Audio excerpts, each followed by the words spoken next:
Buenos días, soy Alejandro Espinosa de la Facultad de Ciencias Médicas en UNAM Managua, en Nicaragua, y a continuación les explicaré las técnicas de exploración física por regiones en el abdomen.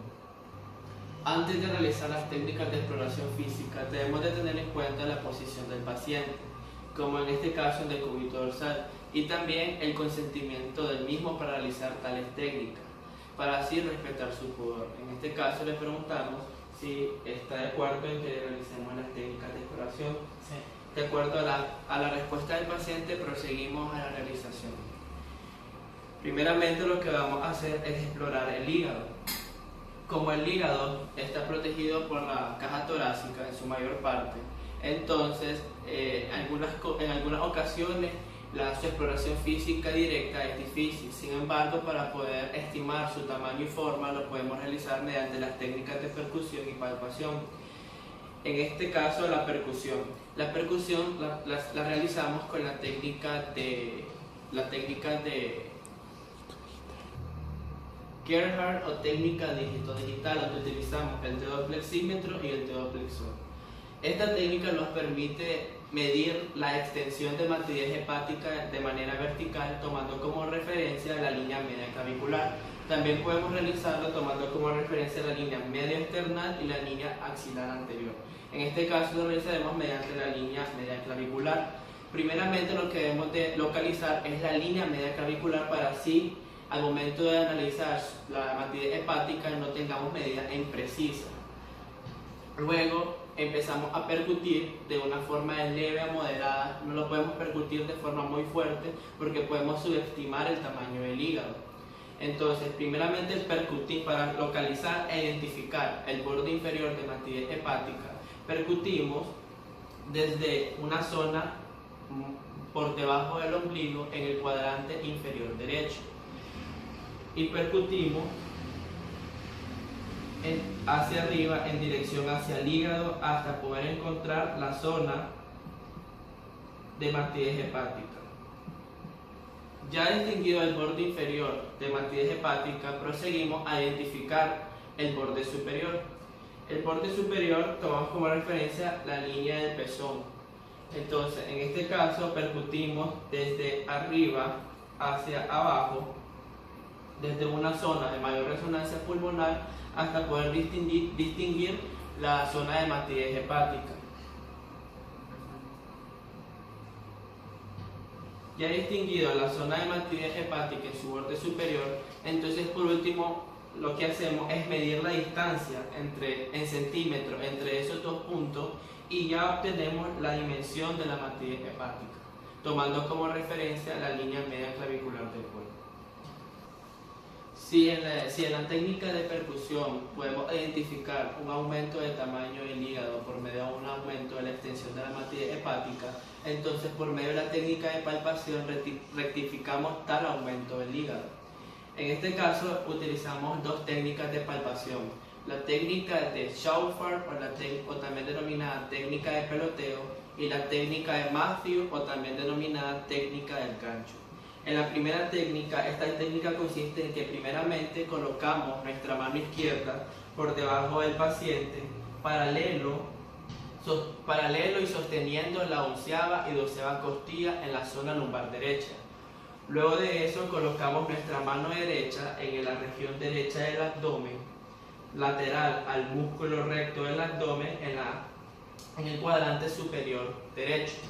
Luego de eso, con las yemas de nuestros dedos las colocamos por debajo del borde inferior de matriz hepática, anteriormente identificada. Luego posterior a eso, lo que hacemos es que le pedimos al paciente que realice una inspiración profunda y presionamos en dirección al reborde costal. De esta manera, si localizamos el borde hepático, debemos de evaluar sus características, así como la sensibilidad al dolor o la presencia del dolor a la palpación. Generalmente, en este tipo de técnica, durante la inspiración se ve un aumento del tamaño del hígado. Este sobrepasa 3 centímetros por debajo del reborde costal, debido a que desciende el momento de la inspiración. La otra técnica es la técnica de Maffei, la técnica del gancho, que en este caso lo que hacemos primero es colocarnos a la derecha del paciente. Luego de eso colocamos nuestras dos manos, una junto a la otra, por debajo del borde inferior de matriz hepática. De manera que después le pedimos al paciente que realice una inspiración profunda y presionamos suavemente con las yemas de los dedos en dirección al reborde costal. Y de esta manera podemos evaluar las características del borde hepático, así como la existencia de un dolor a la palpación. Entonces estas dos técnicas nos permiten corroborar si hay una existencia de un aumento en este caso, que es el hígado. Bueno, ahora vamos a proceder a la exploración física de la vesícula biliar. Primeramente hay que tener en cuenta que las características generales, la vesícula biliar tiene una longitud de 7 a 10 centímetros, se encuentra en la fosa de la vesícula biliar en la cámara visceral del hígado. Solo es explorable su fondo, que se proyecta en el borde inferior del hígado a nivel de la décima costilla. La vesícula biliar generalmente tiene forma de pera. Su eje mayor varía de pie, donde se encuentra paralelo a la columna vertebral, y acostado, donde se encuentra más paralelo al reborde. El conducto colédoco en este caso se proyecta hacia la cabeza del páncreas. Bueno, generalmente la técnica que utilizamos para examinar la vesícula biliar es el signo de Murphy. En este caso realizamos la forma de un gancho, ya sea con el dedo pulgar izquierdo o como en este caso los dedos de la mano derecha, bajo el reborde costal derecho del paciente. De esta técnica le pedimos al paciente que realice una inspiración profunda, y en este caso el signo de Murphy será positivo si el paciente, vamos a relacionarlo ya sea con el grado de molestia del paciente y con la interrupción brusca de la respiración. En este caso el signo de Murphy será positivo si el paciente, al momento de tener un aumento de molestia o dolor a la palpación, entonces inmediatamente él va a provocar una interrupción brusca de la respiración. Entonces en este caso el signo Murphy será positivo y será negativo en el sentido contrario. Y con esto podemos explorar la presencia de cualquier problema a nivel de la vesícula biliar. A veces nos podemos encontrar con una vesícula biliar móvil. En este caso lo normal es que la vesícula se encuentre fijada en la fosa de la vesícula biliar en la cara visceral del hígado a nivel de la décima costilla. Sin embargo, existen ocasiones donde esta se encuentra móvil debido a que está en suspensión por un trozo corto de mesenterio, que generalmente ocurre en el 4% de los casos. Y en este caso puede ocurrir ya sea una torsión vascular o un infarto. Ahora procedemos a la exploración física de páncreas. Como características normales tenemos que el páncreas se encuentra situado retroperitonealmente y cubre y cruza de forma transversal los cuerpos de las vértebras L1 y L2. Se halla posterior al estómago y se divide en 4 partes: la cabeza y el proceso unciforme, el cuello, que es corto de 1.5 a 2 centímetros, el cuerpo y la cola. A la palpación del páncreas en general se considera difícil por la situación profunda del órgano debido a que se encuentra de forma retroperitoneal. No obstante, utilizamos 3 métodos: el método de Groth, el método de Haller-Cohen y el punto pancreático de Desjardins. En el método de Groth, en este caso el paciente tiene que estar en decúbito dorsal con las piernas semiflexionadas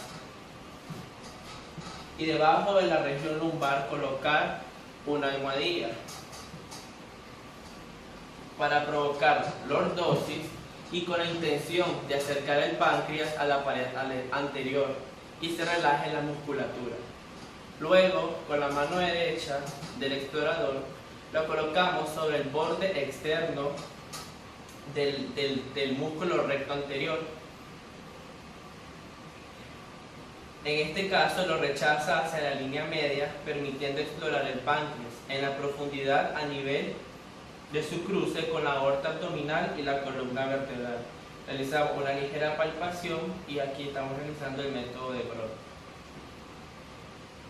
Luego pasamos al método de Haller-Goy. En este caso se utiliza esta técnica para poder palpar el cuerpo y la cola del páncreas. En este caso, el paciente debe estar en decúbito lateral derecho, con los muslos semiflexionados sobre el abdomen. Colocamos la mano derecha a una distancia aproximada de 3 a 4 centímetros del reborde costal y deprimimos la pared abdominal anterior colocando los dedos por debajo de la parrilla costal en dirección a la región lateral vertebral izquierda.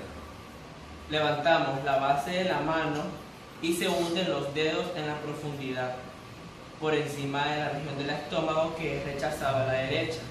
Lo que se quiere con esta técnica es que contorniemos el obstáculo presentado por el estómago y poder provocar así un dolor profundo en el páncreas.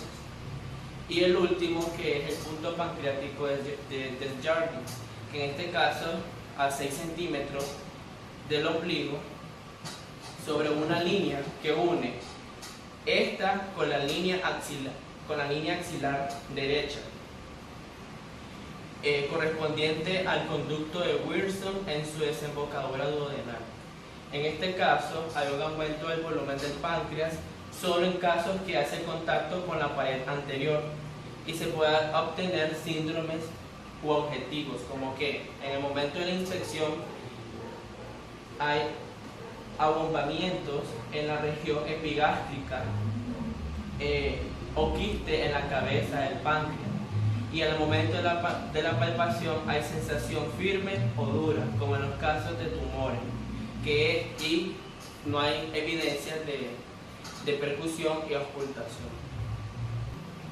Por último tenemos la exploración física del vaso. En este caso, el vaso, cuando se encuentra aumentado de tamaño, este se desplaza hacia adelante, hacia abajo y medialmente, de manera que reemplaza lo que es el timpanismo provocado por el estómago debido a su matidez de órgano sólido. Para las técnicas de exploración del vaso tenemos la percusión y la palpación. En el caso de percusión, lo que comprobamos es el signo de percusión esplénica. En este caso, el paciente debe estar en decúbito dorsal y nosotros empezamos a percutir en el borde intercostal más bajo sobre la línea axilar anterior izquierda. De manera que esta zona es de timpanismo y no de matidez. Luego procedemos a decirle al paciente que realice una inspiración profunda y volvemos a percutir la zona para comprobar si todavía sigue timpánica. En este caso, el signo de percusión esplénica será positiva cuando no hay cambios de sonoridad y sigue siendo timpánico, y que en este caso que es negativa, y es positiva cuando sí hay una presencia de esplenomegalia y por tanto es sustituido por matidez debido a la consistencia del vaso. Y en la palpación, pues el paciente todavía tiene que estar en decúbito dorsal y con nuestra mano izquierda rodeamos por debajo del paciente y colocamos nuestra mano derecha por encima de la región izquierda del abdomen por debajo del reborde costal izquierdo, de manera que realizamos a profundidad una palpación y en dirección al vaso. En este caso, como recomendación, hay que empezar a palpar a un nivel mucho más bajo de lo estimado de un agrandamiento del órgano, y no debemos de palpar o colocar la mano cerca del reborde costal, debido a que no vamos a tener la suficiente movilidad al momento de la inspiración del paciente y que este órgano descienda. Luego, al tener esas recomendaciones, le pedimos al paciente que realice una inspiración profunda y empezamos a palpar en dirección al vaso. En este caso, si el órgano es palpable, entonces evaluamos las características del borde inferior o la punta del paso y también la evidencia o la existencia de dolor a la palpación. Luego repetimos esta misma técnica, pero en este caso con el paciente en decúbito lateral derecho. De manera que con nuestra mano izquierda rodeamos otra vez el abdomen del paciente y con nuestra mano derecha lo colocamos debajo del reborde costal izquierdo. De manera que en este caso nos ayuda un poco la gravedad, ya que desciende el órgano hacia las yemas de nuestros dedos y comenzamos a palpar después de una inspiración profunda del paciente. Y evaluamos las características del borde inferior del mismo y si hay existencia de dolor en la palpación. Después de haber realizado todas las técnicas de exploración de los diversos órganos en la región abdominal por regiones, tenemos como hallazgo normal en este paciente que presenta un abdomen plano con peristaltismo activo, blando y no oloroso, sin evidencia de masas palpables ni hepatoesplenomegalia. Presenta un hígado de matidez hepática de extensión de 7 centímetros en la línea media clavicular derecha, con borde liso y palpable a 1 centímetro por debajo del reborde costal derecho.